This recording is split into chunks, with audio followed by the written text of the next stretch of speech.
Honorable Andrew Holness, Prime Minister of Jamaica.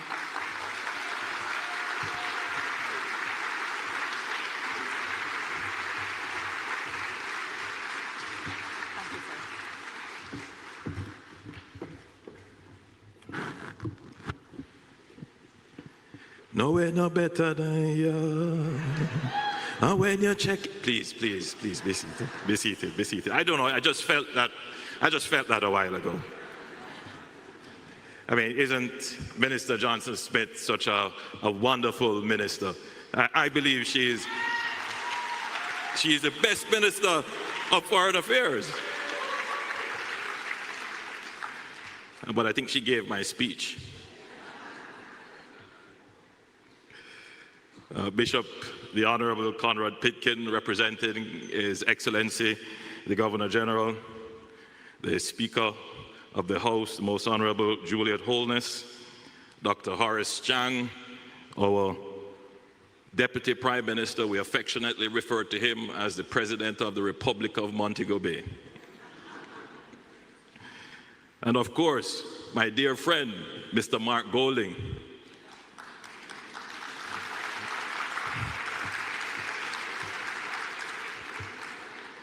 Mark, how could I forget you?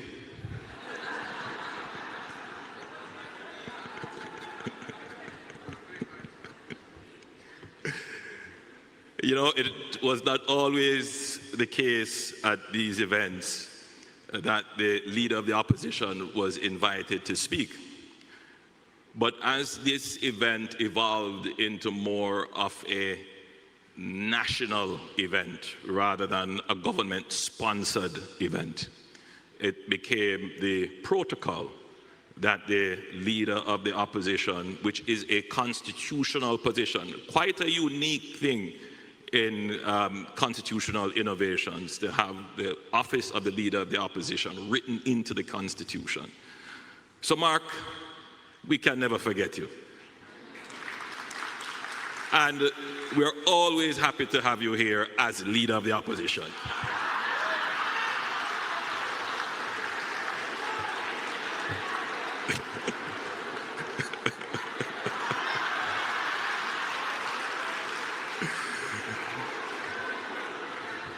That's how we do it in Jamaica. That is the strength of Jamaican democracy. Don't let anybody fool you. Don't let anybody fool you about Jamaica's democracy. There is no other country whose democracy is as strong as Jamaica's. Believe me when I tell you that. You know, I have always said that Jamaica is the first black democracy in the world. Yeah, and I have not been contradicted successfully so far. But it is the truth. It is something that we can be proud of. And listen, democracy is not a sanitized exercise. It can be brutal. But many of you are from countries where the brutality of the democracy is probably worse.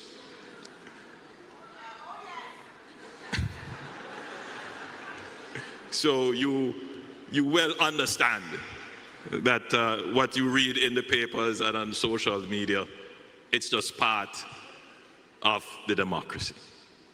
So let me welcome you all back home, back to Jamaica. I am very happy to see you, and I'm very pleased to see a super packed room. I mean, you look good. There is an energy among Jamaicans, and you can feel it even before anyone says a word. It's warmth, it's spirit, it's the memory of collective struggle, it's the swag, it's the assertiveness, it's the ambition. I think that's the word that describes us, ambition. And I feel it and see it in this room. Over the past 8 months, Jamaica has carried grief, loss, worry, and hard work. Hurricane Melissa tested us, but the Jamaican spirit held and held strong. When Melissa made landfall on October 28 last year, it came as a Category 5 hurricane. It's the strongest storm to have hit Jamaica, and it is the third strongest hurricane on record. In a few hours, communities built over generations were wiped out. The call went out, and you answered.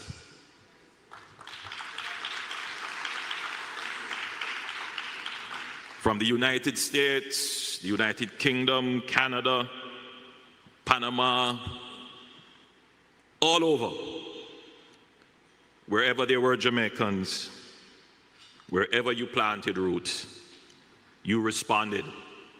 You sent funds, you organized relief, you spoke up for Jamaica, you called home, and you checked in.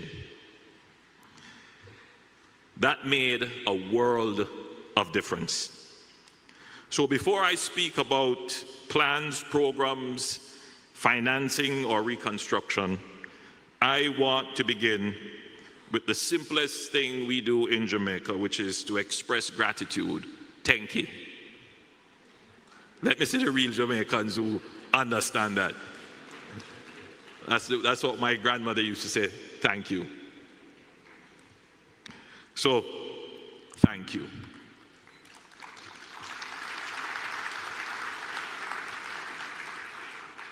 Thank you for proving again that distance has never weakened the bond between Jamaica and Jamaicans abroad. And this is why the theme of this 11th Biennial Jamaica Diaspora Conference, Diaspora Partnership, Rebuilding a More Resilient Jamaica, already has flesh on it.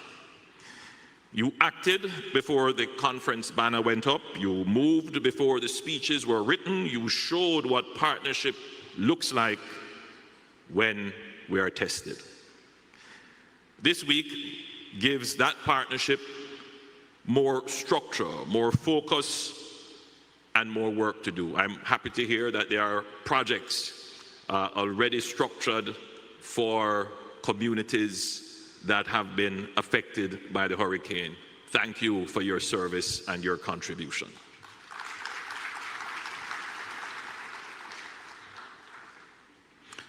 In 6 years,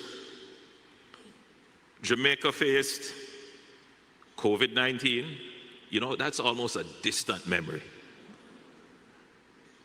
A global supply chain crisis, the war in the Ukraine, food and fuel shocks, Hurricane Beryl, Tropical Storm Raphael, Hurricane Melissa, and now another Middle East war. All of this created pressure on our country, whether it is in energy, supply chain, everything. And so, for a small, open economy, Jamaica, as a small island developing state, exists in a very brutal space. And we face increasing, overlapping, and greater intensity events. That is the nature of the challenge we face. But yet, Jamaica has held, and we have held up very well.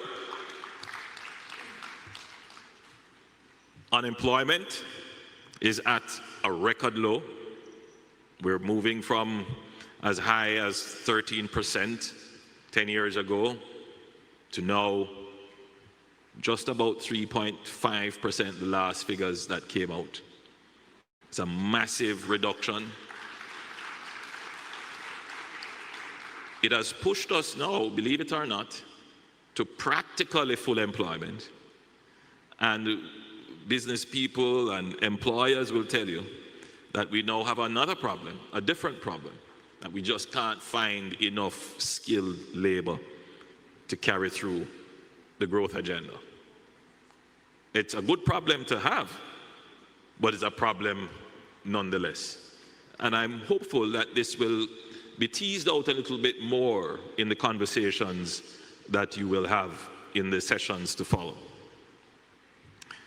Inflation is back within our target band of 4 to 6%, and we have kept within the target band, except for the COVID period, for the last decade.